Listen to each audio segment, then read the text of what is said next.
నమస్తే అండి. ఓం శ్రీ మాత్రే నమః. ఓం శ్రీ గురుభ్యో నమః. ఓం గణాధిపతయే నమః. ఈరోజు మనము గురు పౌర్ణమి విశిష్టత, రాబోయే గురు పౌర్ణమి యొక్క ద్వాదశ రాశుల వాళ్ళపైన ఎలాంటి ప్రభావం ఉంటుంది, ఏవైనా పరిహారాలు చేసుకోవాలంటే ద్వాదశ రాశుల వాళ్ళు ఎలా చేసుకోవాలి అనే ఒక కాన్సెప్ట్తో మనము ఈ వీడియో చేస్తున్నాము. సో గురు పౌర్ణమి విశిష్టత ఏంటి అంటే, జనరల్గా మనకి ఆషాఢ మాసంలో వచ్చే పౌర్ణమిని గురు పౌర్ణమి అని అంటూ ఉంటారు. దీనికి ఇంకొక పేరు కూడా ఉంటుంది, వ్యాస పౌర్ణమి అని కూడా అంటూ ఉంటారు అన్నమాట. జనరల్గా మనకి తెలిసింది ఏంటి అంటే, స్క్రిప్చర్స్ ప్రకారము నారాయణుడు వ్యాస మహర్షిలాగా అవతారం ఎత్తి మానవ రూపంలో మనకి వేదాలని రచించి మానవాళికి ఎంతో మేలు చేసిన మంచి రోజుగా కూడా మనము చెప్పుకుంటూ ఉంటాం అన్నమాట. వ్యాసుడు పుట్టినరోజు అని కూడా కొంతమంది చెప్తూ ఉంటారు. సో ఈ గురు పౌర్ణమి విశిష్టత ఏంటి అంటే, మనకి మొట్టమొదటిగా వ్యాసుడిని గురువుగా కూడా మనము భావించి వ్యాస మహర్షికి పూజలు కూడా చేస్తూ ఉంటారు కొంతమంది కొన్ని ఆలయాలలో. అలాగే సాయిబాబాని ఎవరైతే ఫాలో అవుతుంటారో వాళ్ళు కూడా గురు రూపేణ బాబాకి కూడా పూజలు చేస్తూ ఉంటారు. అలాగే గురు చరిత్ర పారాయణం చేసుకోవడము, దత్తాత్రేయ పారాయణం చేసుకోవడం కూడా చేస్తూ ఉంటారు. జనరల్గా ఎవరైనా సరే జన్మజాతకంలో గురువు కనుక బాగోలేకపోతే ఈ గురు పౌర్ణమి రోజు కూడా స్పెషల్గా పూజలు చేస్తూ ఉంటారన్నమాట. వాళ్ళకి ఒక మంచి మార్గదర్శకంగా లైఫ్ లీడ్ చేయాలి అనే ఒక ఉద్దేశంతో. సో మనకి ఈ తిథి నక్షత్రాల ప్రకారం చూసుకుంటే కనుక గురు పౌర్ణమి సామాన్యంగా మనకి పూర్వాషాఢ నక్షత్రము లేకపోతే ఉత్తరాషాఢ నక్షత్రంలో వచ్చేలాగా ప్రతిసారి కూడా ఇలాగే అవుతూ ఉంటుందన్నమాట. అంటే ఆషాఢ మాసంలో పౌర్ణమి రోజు పూర్వాషాఢ నక్షత్రం కానీ ఉత్తరాషాఢ నక్షత్రం కానీ ఉంటుందన్నమాట. సో పూర్వాషాఢ నక్షత్రం 4 పాదాలు కూడా మనకి ధనుసు రాశిలో ఉంటుంది. 1వ పాదం ఉత్తరాషాఢ నక్షత్రం మనకి ధనుసు రాశిలో ఉండి మిగతా 3 పాదాలు కూడా మనకి మకర రాశిలో ఉంటుంది. సో జనరల్గా మనకు ఒకటి గుడ్డి గుర్తుగా మనం ఎలా పెట్టుకోవచ్చు అంటే, ఆషాఢ మాసంలో వచ్చే పౌర్ణమి మనకి ఈదర్ మనకి ధనుసు రాశిలో ఉన్న పూర్వాషాఢ నక్షత్రము లేదా మకర రాశిలో ఉండే ఉత్తరాషాఢ నక్షత్రం పడినప్పుడు మాత్రం మనకి ఈ గురు పౌర్ణమి వచ్చే విశిష్టత కనిపిస్తూ ఉంటుందన్నమాట. అయితే మనకి జనరల్గా అంటారంటే, ఈ 2 నక్షత్రాలు కూడా ఎలాంటి ఆబ్స్టికల్స్ ఉండి మనకి అసలు పనులు అవ్వట్లేదు, మనము ముందుకు వెళ్ళట్లేదు అని అనుకున్నప్పుడు ఈ నక్షత్రాలు మనకి సామాన్యంగా విజయవంతంగా మనకి సక్సెస్ని తీసుకువచ్చే నక్షత్రాలు అన్నమాట. అంటే ఎంత కష్టమైనా సరే అల్టిమేట్గా మనకి సక్సెస్ అనేది మాత్రం ఖచ్చితంగా ఈ నక్షత్రాలలో రావడానికి ఆస్కారం ఉంటుంది. ఈ పూర్వాషాఢ నక్షత్రము యొక్క విశిష్టత ఇంకోటి ఏంటి అంటే, చాలా రెబెలియస్గా ఉంటారు వీళ్ళు. స్ట్రాటజీ ఫాలో ఎక్కువ అవుతూ ఉంటారు, స్ట్రాటజీ ప్లానింగ్ చేసుకుంటూ ఉంటారు. దానికి అల్టిమేట్గా ఏమవుతుందంటే వీళ్ళకి సక్సెస్ రావడానికి చాలా హెల్ప్ అవుతుంది.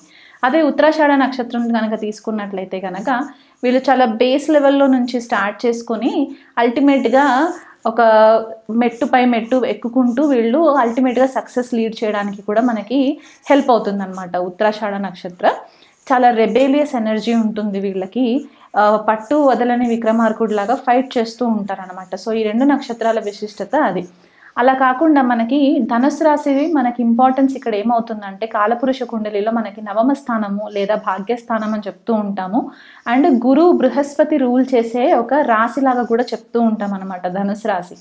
సో ఇక్కడ మనకి మెయిన్గా టీచింగ్స్ ఏం కనిపిస్తాయంటే, గురువు యొక్క ఆశీర్వాదము లేదా తండ్రి యొక్క ఆశీర్వాదము, గురువు కానీ తండ్రి కానీ వాళ్ళు మనకి ఒక మార్గదర్శకమైన బాటలో మనకి నడిపించడానికి వాళ్ళు నేర్పే మంచి మాటలు, మన ధర్మానికి సంబంధించి మతానికి సంబంధించి ఏవైతే మనకి నైతిక విలువలు ఉంటాయో అవన్నీ కూడా మనకి ధనుసు రాశి నుంచి ఉంటాయి అన్నమాట.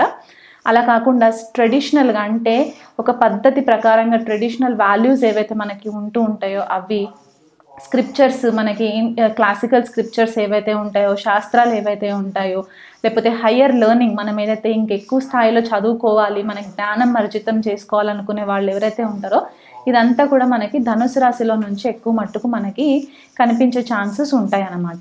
అదే మకర రాశి ఉత్తరాషాఢ నక్షత్రం అని చెప్పేసి అనుకున్నాం కదా, అక్కడికి వచ్చేసరికి ఏమవుతుందంటే శని రూల్ చేస్తారు మకర రాశిని. సో ఇక్కడ ఏమవుతుందంటే చాలా స్ట్రాటజిక్గా, చాలా ఓర్పుతో, డిసిప్లిన్తో మనకి ఈ ఒక్కొక్క స్టెప్ వేసుకుంటూ వెళ్ళడానికి ఉంటుంది. ఇప్పుడు ఇక్కడ ధనుసు రాశికి వస్తే మనకి ధర్మబద్ధంగా ఎలాగైతే ఉంటామో, మకర రాశికి వచ్చేసరికి న్యాయబద్ధంగా మనము లైఫ్ లీడ్ చేయడానికి, సక్సెస్ ఓరియంటెడ్గా ఉండడానికి మనకి ఎథికల్ మారల్ వాల్యూస్ ఉండడానికి కూడా మనకి చాలా మట్టుకు ఈ నక్షత్రాలు హెల్ప్ చేస్తాయి.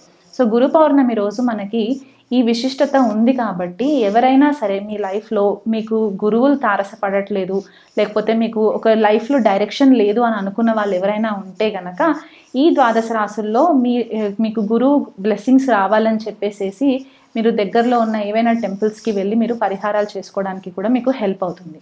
అలా కాకుండా మనకి జనరల్గా గురువు 8 రకాలుగా చెప్తూ ఉంటారు. అంటే మనకి 8 రకాల గురువులు ఉంటారన్నమాట. సో వాళ్ళని ఏమంటారు అనేది కూడా మనం తెలుసుకుందాం. మనకి బోధ గురు, వేద గురు, నిషిద్ధ గురు, కామ్య గురు, వాచక గురు, సూచక గురు, విహిత గురు, కారణ గురువు, నిషిద్ధ గురు, ఇలా మనకి 8 మంది గురువులు ఉంటారనమాట. అంటే ఒక్కొక్క లెవెల్లో ఒక్కొక్క గురువు యొక్క ఇంపార్టెన్స్ మన లైఫ్లో వస్తూ ఉంటుంది. సో ఈ 8 రకాల గురువులలో మెయిన్గా మనకి అల్టిమేట్ రిజల్ట్ వచ్చే గురువు ఎవరు ఇస్తారు అని అంటే కారణ గురువు ఇస్తారనమాట. ఎందుకు కారణ గురువు ఇస్తారు అని అంటే మనం ఈ జన్మ ఎందుకు ఎత్తాము, ఈ జన్మలో మనం ఏవైనా మంచి పనులు చేసిన తర్వాత మన ఆత్మ యొక్క హయ్యర్ కాన్షియస్నెస్ చైతన్యం ఎంతవరకు వెళ్తుంది, మన స్పిరిచువల్ పర్పస్ ఏంటి, మన ఆత్మ యొక్క పర్పస్ ఏంటి అనే ఒక జ్ఞానాన్ని మనకు అర్జితం చేయడానికి మనకి కారణ గురువు చాలా ఇంపార్టెంట్ అయిపోతారన్నమాట. మిగతా గురువులందరూ కూడా మనకి పుట్టినప్పటి నుంచి ఒక్కొక్క స్టెప్ మనకి ఎదుగుతున్న కొద్దికి మనకి హెల్ప్ అవుతూ ఉంటుంది. కాకపోతే అందరి లైఫ్లో మనకి ఫస్ట్ ఇంపార్టెంట్ గురువు మనకి తల్లి అవుతుంది కాబట్టి మదర్ మనకి ఫస్ట్ గురువు అవుతారు, తర్వాత తండ్రి సెకండ్ గురువు అవుతారు, తర్వాత మనకు వచ్చే స్కూల్లో టీచర్స్ అవ్వచ్చు, మన మెంటర్స్ అవ్వచ్చు, కాలేజ్కి వెళ్ళిన తర్వాత మన లెక్చరర్స్, ప్రొఫెసర్స్ ఎవరైతే ఉంటారో వాళ్ళు గురువులు వస్తూ ఉంటారో. ఆధ్యాత్మిక మార్గంలో ఉండే గురువులు వేరే రకంగా ఉంటారు కాబట్టి ఈ గురువు రూపేణ మనకి అందరి నుంచి మనకి ఏవైనా మంచి మాటలు నేర్చుకోవడానికి, మనలో ఉన్న చీకటిని తొలగించి లైఫ్ని ఒక వెలుగులోకి తీసుకెళ్ళడానికి గురువు యొక్క ప్రాముఖ్యత చాలా ఇంపార్టెంట్ ఉంటుంది. కాబట్టి ఈ గురు పౌర్ణమి విశిష్టతని బట్టి ద్వాదశ రాశుల వాళ్ళకి ఎలాంటి పరిహారాలు చేసుకుంటే బాగుంటుందో ఈ వీడియోలో చెప్తాను. మిథున్ రాశి వాళ్ళకి, మిథున్ లగ్నం వాళ్ళకి గురువు సప్తమాధిపతి, దశమాధిపతి అవుతారు. కాబట్టి జన్మజాతకంలో గనక గురువు సప్తమ స్థానంలో ఉన్న, దశమ స్థానంలో ఉన్న, స్పెసిఫిక్ ఇక్కడ ఏమవుతుందంటే కొద్దిపాటిగా భార్యాభర్తల విషయంలో కొద్దిపాటిగా డిస్టర్బెన్సెస్ రావడానికి కొంచెం ఆస్కారం ఎక్కువ ఉంటుంది మిథున్ రాశి వాళ్ళకి గురువు యొక్క ప్లేస్మెంట్ని బట్టి.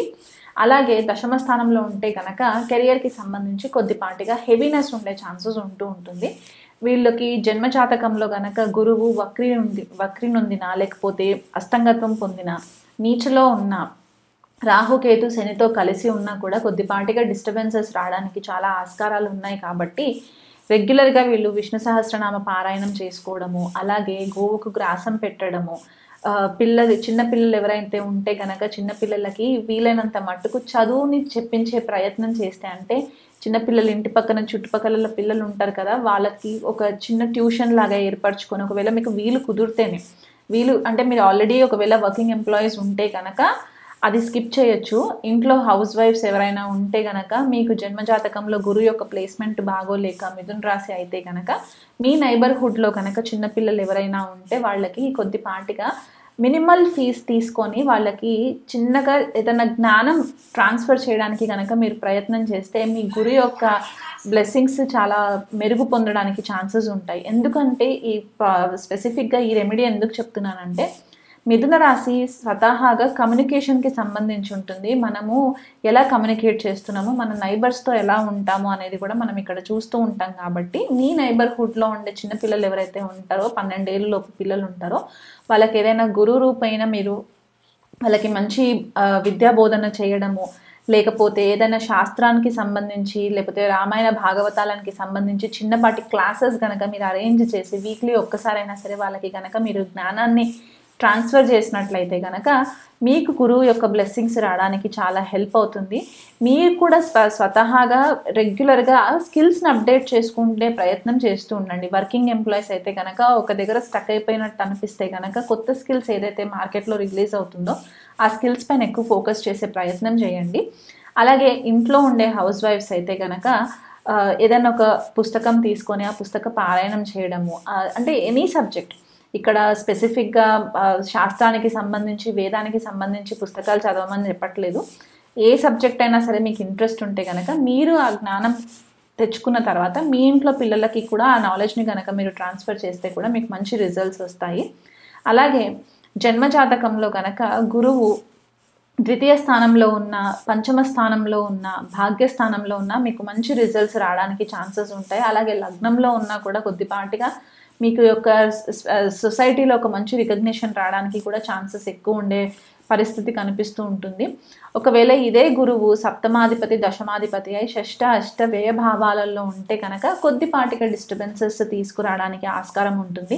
అనవసరమైన కోర్ట్ కేసెస్, లిటిగేషన్స్, భార్యాభర్తల మధ్య చికాకులు ఇలాంటివి వచ్చే ఛాన్సెస్ ఉంటాయి. అలాగే అత్తవారింటితోటి కొద్దిపాటిగా రిలేషన్షిప్స్లో కొంచెం ఇబ్బంది పడే పరిస్థితులు కనిపిస్తూ ఉంటాయి.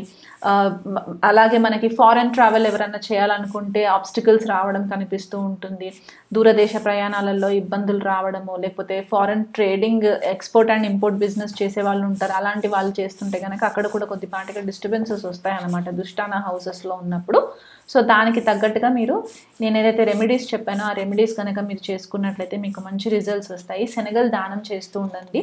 కిలోంపావు శనగలు కనుక మీరు ప్రతి గురువారము మీకు కుదిరినప్పుడు, ఏ గురువారం కుదిరితే ఆ గురువారం రోజు దగ్గరలో ఉన్న దత్తాత్రేయ స్వామి ఆలయం కానివ్వండి, లేకపోతే దక్షిణామూర్తి ఆలయం కానివ్వండి ఉంటే గనక, లేకపోతే శివాలయం ఉన్నా సరే, అక్కడ నవగ్రహాలు ఉంటారు కాబట్టి గురువుకి పసుపు బట్ట తీసుకెళ్ళి పసుపు కలర్ తో పూజ చేసేసి పసుపు, చందనము ఇలాంటివి కొద్దిపాటిగా దానం ఇచ్చేసి శనగలు కూడా దానం ఇచ్చినట్లయితే కనుక మీకు మంచి రిజల్ట్స్ రావడానికి ఉంటుంది.